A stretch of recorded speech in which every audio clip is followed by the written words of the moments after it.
Good day, respiratory therapy family. Headed on out to an assignment, but while I was driving, I just wanted to talk about respiratory a little bit. Our field is amazing. We're an integral part of the team, working with nurses and other healthcare professionals towards the rehabilitation and the maintenance and getting the patient back to some normalcy. After dealing with whatever ailment or pathology or whatever they came into the hospital with. But I wanted to talk a little bit about equipment and our role in equipment. I think that in the hospital we have probably I won't say we have the most equipment to deal with, but we have a lot of equipment to deal with, whether it's from smallest is to installing a bubbler,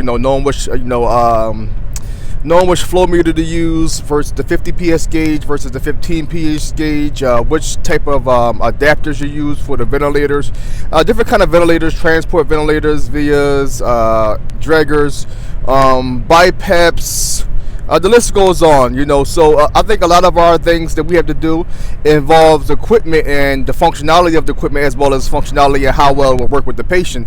And sometimes, the most not difficult thing to do, but we have to focus on a lot is troubleshooting equipment. Sometimes, we are sure how to set up the equipment, how the functionalities, the different modalities of the equipment, but we are also responsible for troubleshooting the equipment if it's not working correctly for the patient. And it depends on the kind of autonomy that you have at the job that you work at. The job I'm going to now, I've been doing on my travel assignment, we have much more autonomy at this job to adjust, like the PEEP, the FiO2. A lot of the times the initial settings are coming from respiratory, and this is and contingent to ideal body weight and things of that sort. But you'll be having a patient on.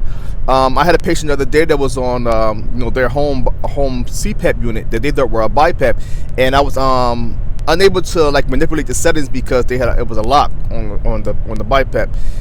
For some reason, this patient was desat, and they started to continuously desat.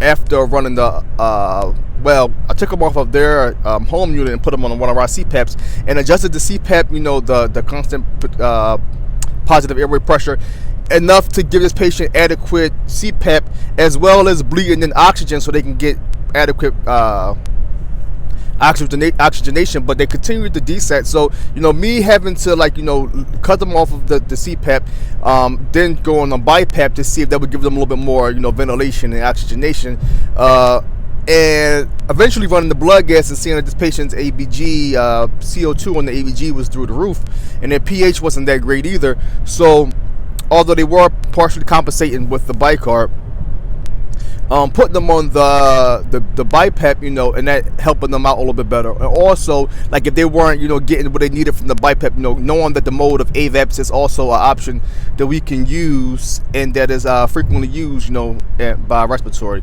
in the healthcare field. So, a lot of our jobs is, assessing the patient, checking out, with whatever the disease type is or the pathology or whatever the ailment is, to bring them into the hospital, and giving them the proper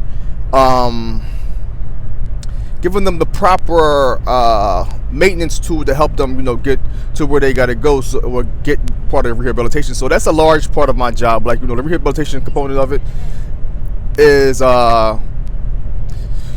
it's something that we do, but it's a lot of troubleshooting. It's a lot of getting up subjective analysis of the patient, and then trying to apply and give them the best therapy that you can possibly give them. So part of respiratory therapy for you. Thank you for taking the time to listen, and if you guys have any questions or concerns, please comment below, and I will see you guys next video.